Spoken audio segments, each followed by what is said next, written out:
بسم اللہ الرحمن الرحیم الحمد للہ الذی من علینا بالاسلام والصلاة والسلام علی سید البشر وخیر الانام۔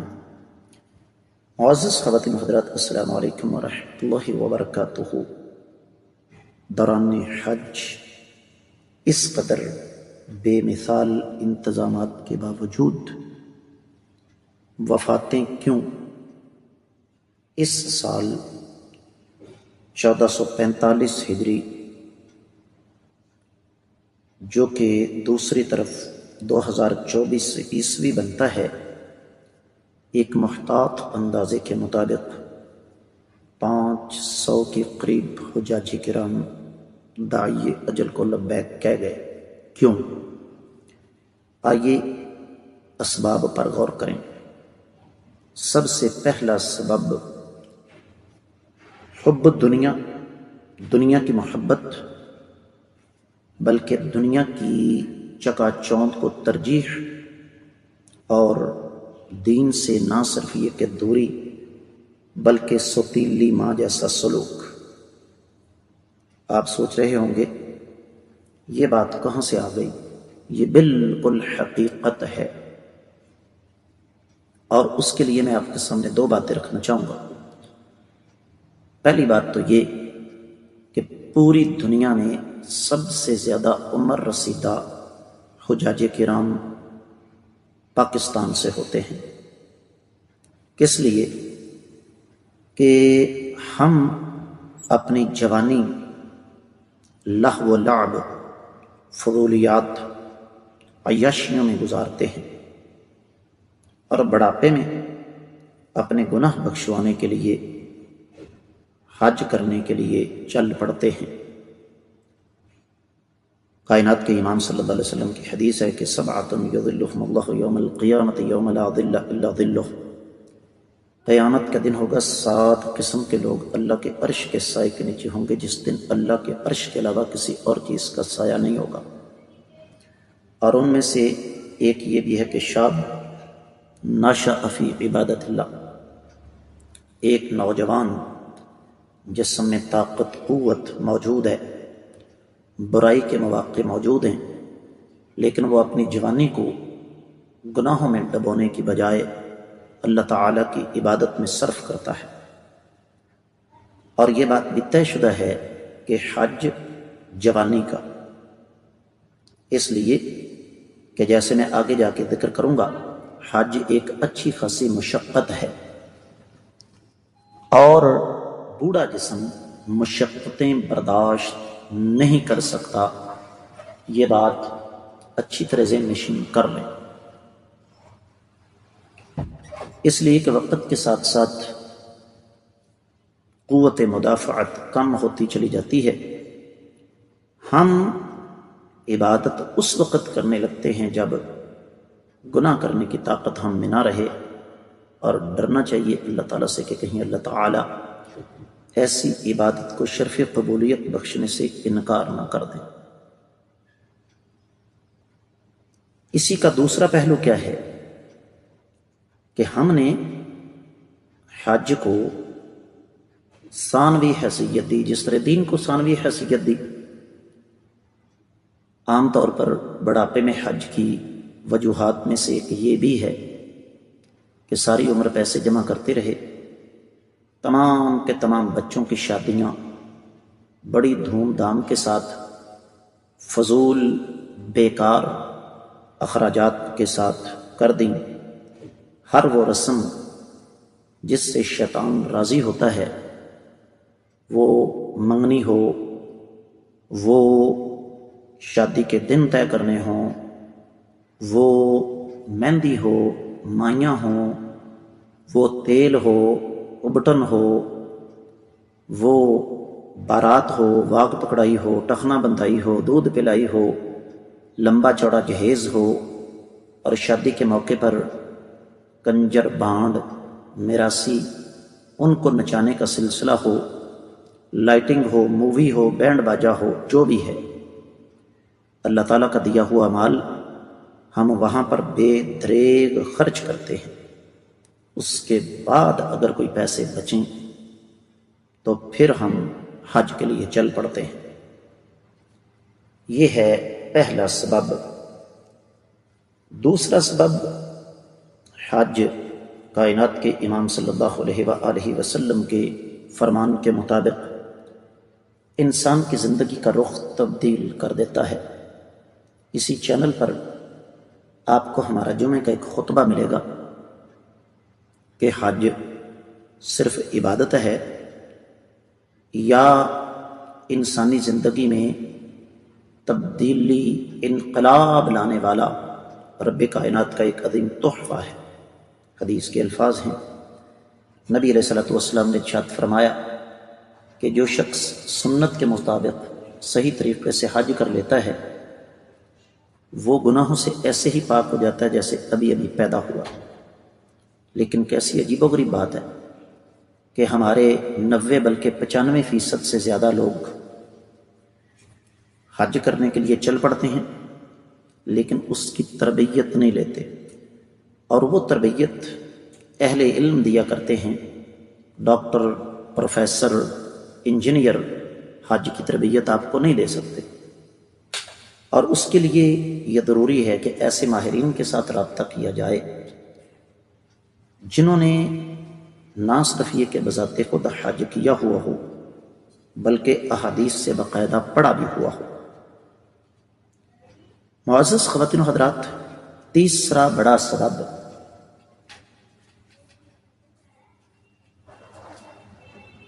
وہ ہے مسلکی تعصب، فرقہ واریت، اور اس کے لیے میں بہت ساری مثالیں آپ کو دے سکتا ہوں، لیکن اختصار کے ساتھ صرف چند ایک پر اکتفا کروں گا۔ اللہ کے رسول صلی اللہ علیہ وآلہ وسلم کے فرمان کے مطابق دوران حج مرد کا ٹخنا ننگا ہونا چاہیے۔ اس کا مطلب کیا ہوا کہ ایسے بند جوتے، یہ کپڑے وغیرہ کے جو ہم اکثر صبح کی سیر کے لیے استعمال کرتے ہیں ان سے ہمارے ٹخنے ننگے ہوتے ہیں، وہ استعمال ہو سکتے ہیں۔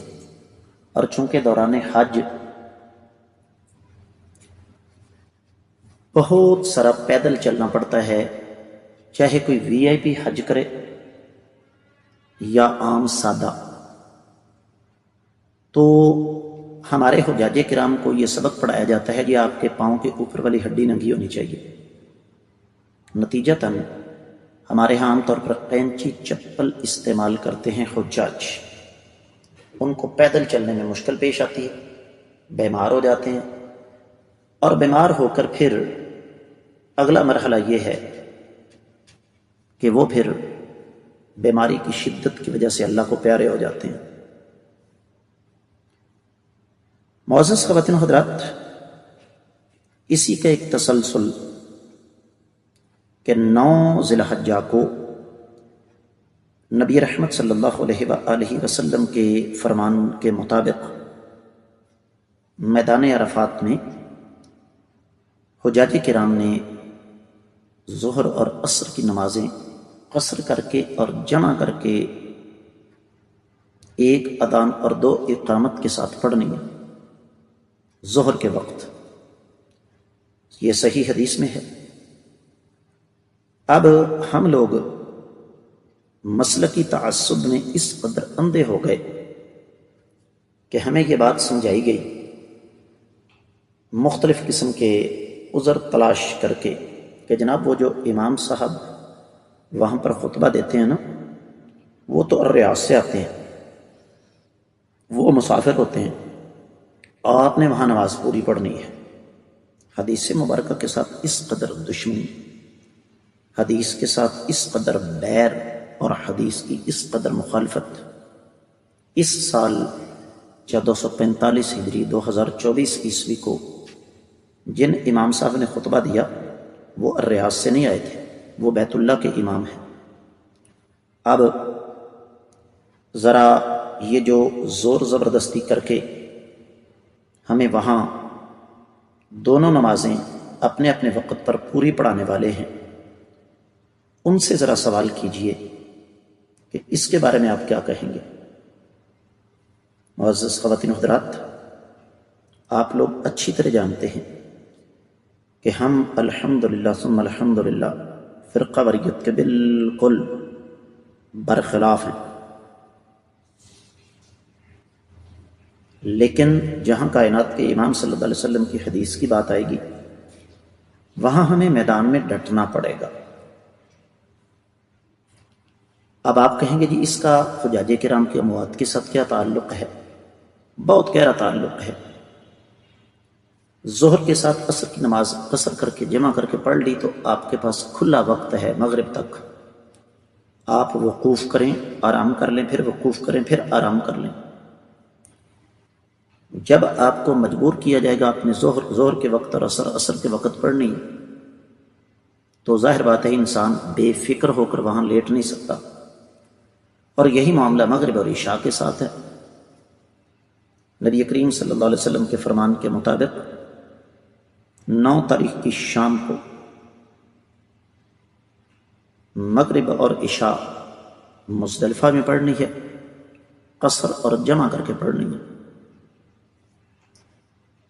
ہوتا یہ ہے کہ حجاج کرام کو غلط طریقے سے گائیڈ کیا جاتا ہے، نتیجتاً وہ بیچارے نمازوں کے چکر میں، وضو کے چکر میں، واش روم کے چکر میں، بڑھاپے کی عمر میں دھکے کھاتے ہیں، بیمار ہوتے ہیں، اور اس کا نتیجہ بالکل واضح ہے۔ پھر اسی طریقے سے 2 غلطیاں اور ہیں مسلکی تعصب میں آ کر۔ ایک تو یہ کہ جی 10 تاریخ کے جو 4 کام ہیں، قربانی کرنا، سر مڈانا، کنکر مارنا اور طواف صحیح کرنا، ان میں ترتیب ضروری ہے، جبکہ صحیح بخاری میں واضح حدیث موجود ہے۔ نبی کریم صلی اللہ علیہ وآلہ وسلم سے جب تقدیم و تاخیر کے حوالے سے سوال کیا گیا تو آپ علیہ الصلوۃ والسلام نے فرمایا افعل ولا حرج۔ صحابی آئے، کہا کہ کنکریاں مارنے سے پہلے قربانی کر بیٹھا ہوں، فرمایا کوئی حرج نہیں۔ کسی نے کہا کہ میں نے کنکریاں مارنے سے پہلے یا قربانی کرنے سے پہلے طواف کر لیا، فرمایا افعل ولا حرج، کوئی حرج والی بات نہیں۔ اب اس ترتیب کو قائم رکھنے کے چکر میں حجاج کرام پھر ایسی مشقت اٹھاتے ہیں جو شریعت نے ان پر نہیں ڈالی، نتیجتاً بیمار ہو جاتے ہیں۔ اسی کا ایک تسلسل اللہ کے نبی صلی اللہ علیہ وسلم نے مزدلفہ کی رات خواتین، بچوں اور بزرگوں کو کچھ عرصہ قیام کر کے وہاں سے نکلنے کی اجازت دی ہے، اس وجہ سے تاکہ ان پر مشقت نہ پڑے۔ بالکل اسی طریقے سے 10، 11، 12 اور 13 کی کنکریاں خواتین کی طرف سے، بزرگوں کی طرف سے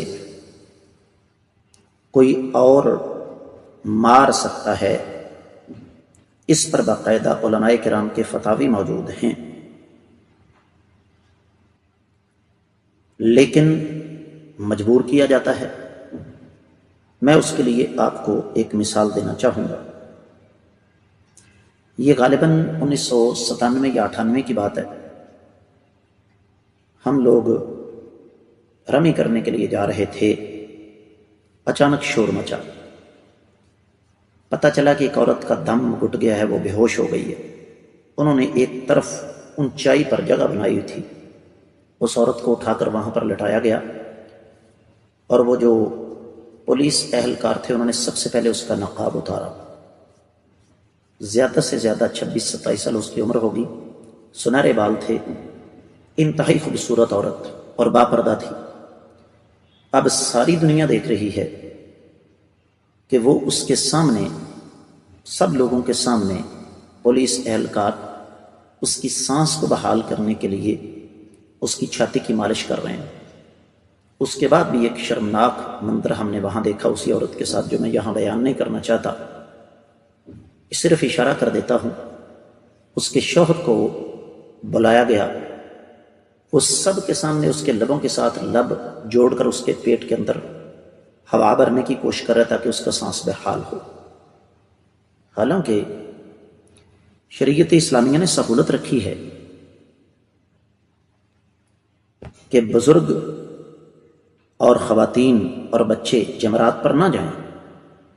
اگر انہوں نے لامحالہ طور پر کینکر مارنے ہیں، رمنگ کرنی ہے، تو وہ 13 تاریخ کو 80% سے زیادہ حجاج کرام مینا خالی کر دیتے ہیں، اس وقت کینکر مار لیں۔ لیکن کیا کیا جائے، اس مذہبی تعصب نے، اس فرقہ واریت نے ہمیں کہیں کا نہ چھوڑا۔ یہ صرف چند اشارات ہیں، ورنہ اور بھی بہت سارے امور ہم سے اس انداز سے کروائے جاتے ہیں جہاں شریعت نے رخصت دے رکھی ہے۔ معزز خواتین و حضرات، اموات کا اگلا سبب کیا ہے کہ ہم عام طور پر یہ سمجھتے ہیں کہ وقت کے ساتھ ساتھ سہولیات بڑھتی جا رہی ہیں، لہذا ہمیں ان سے فائدہ اٹھانا چاہیے۔ لیکن ہمیں اس بات کا پتہ نہیں کہ وقت کے ساتھ ساتھ اگر سہولیات بڑھ رہی ہیں تو انسان جو ہے وہ سہل پسند بھی ہو رہا ہے، جسم کے اندر نزاکت بڑھ رہی ہے۔ ایک وقت تھا جب کھاڑے آباد ہوتے تھے، پہلوان آپ کو مل جاتے تھے ہر گاؤں میں 10 15 20 50۔ جب سے برائلر، کولڈ ڈرنکس، بوتلیں، چائے اور مصنوعی خوراک آئی ہے، آپ کو کوئی کھاڑا ملے گا ہی نہیں۔ میں ایک بار پھر آپ کی خدمت میں عرض کر دوں کہ دوران حج اچھا خاصا فاصلہ پیدل طے کرنا پڑتا ہے، چاہے آپ میری طرح غریب آدمی ہیں، چاہے آپ کروڑ ارب پتی ہیں۔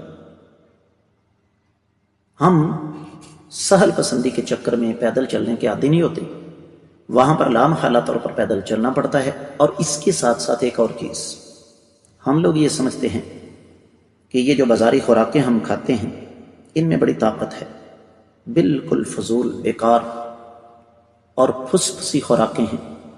ڈاکٹروں نے دیسی گھی چھڑوا دیا، دیسی مرغا چھڑوا دیا، ڈاکٹروں نے ہم سے دیسی گڑ شکر چھڑوا دی، گھی کی جگہ ہمیں بناسپتی دے دیا جو کہ صابن کا فارمولہ ہے، اور گڑ شکر کی جگہ ہمیں چینی دے دی جو کہ زہر ہے۔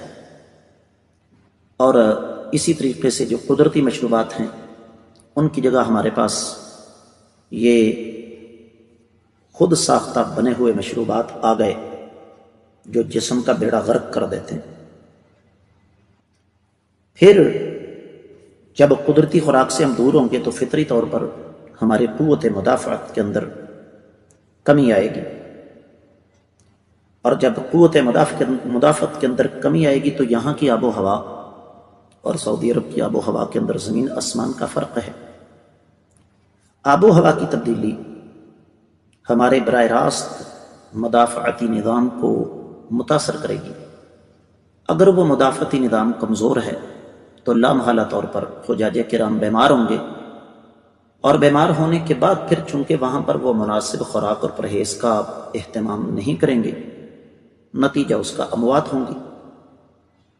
پھر ایک اور بہت خوفناک بات جو میں آپ کے ساتھ ضرور یہاں شیئر کرنا چاہوں گا، وہ یہ کہ ہم قوم نہیں بن سکے، ہم ہجوم ہیں۔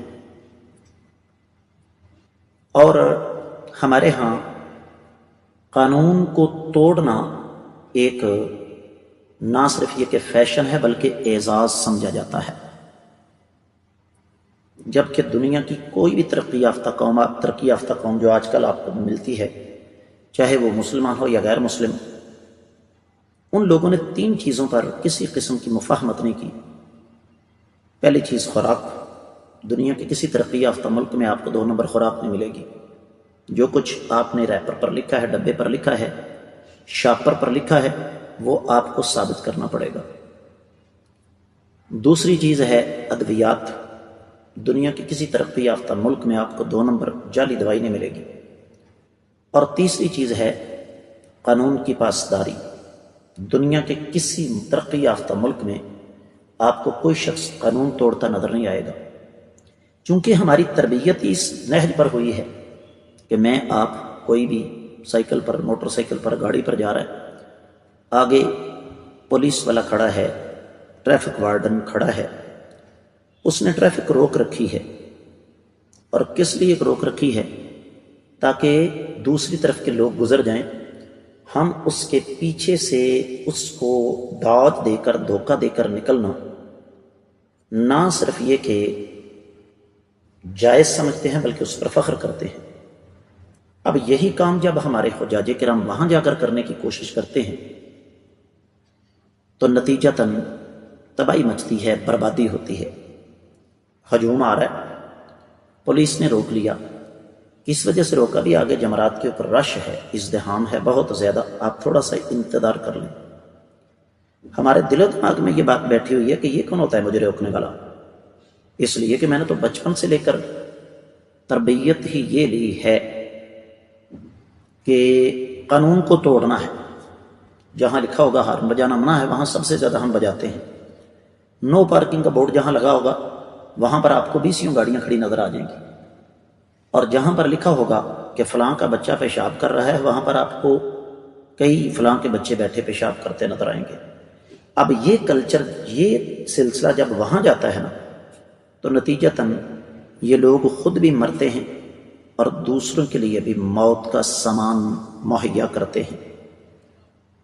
تو اس لیے ہمیں من حیث القوم اس بات کو سمجھنا ہوگا کہ قوانین پامال کرنے کے لیے نہیں ہوتے بلکہ قوانین عمل کرنے کے لیے ہوتے ہیں۔ اس کے ساتھ ساتھ ایک اور چیز جو میں آپ کو سمجھانا چاہوں گا وہ یہ کہ جن لوگوں کو ہوائی جہاز میں سفر کرنے کا موقع ملا ہے وہ جانتے ہیں کہ ہوائی جہاز کے اندر اگر آکسیجن کا سسٹم نظام اگر خراب ہو جائے تو اوپر سے ایک ماسک اترتا ہے خود بخود، اور وہ اپنے چہرے پر لگا کر سانس لینا ہوتا ہے، اور باقاعدہ وہاں پر یہ بات سمجھائی جاتی ہے کہ اگر آپ کے ساتھ بچہ ہے تو سب سے پہلے خود اپنے چہرے پر ماسک لگائیں، اپنے منہ پر ماسک لگائیں، اس کے بعد بچے کے منہ پر لگائیں، کیونکہ آپ اگر درست طریقے سے سانس لینے کے قابل ہوں گے تو پھر آپ اپنے بچے کو سنبھال سکیں گے۔ اب ہوتا یہ ہے کہ چونکہ اس وقت جب میں آپ کے ساتھ یہ بات چیت کر رہا ہوں حج 1445 ہجری 2024 عیسوی، 1 ریال کا متبادل پاکستان کے 70 روپے کے قریب ہے، کم یا زیادہ ہو سکتے ہیں لیکن زیادہ نہیں، بہت زیادہ فرق نہیں ہے۔ تو ہم پیسے بچانے کے چکر میں وہاں پر اپنی صحت کا کباڑہ کر لیتے ہیں۔ اللہ کے بندو، جب آپ لاکھوں روپے خرچ کر کے وہاں پر پہنچیں تو چند ہزار اپنی صحت پر بھی خرچ کر لیں،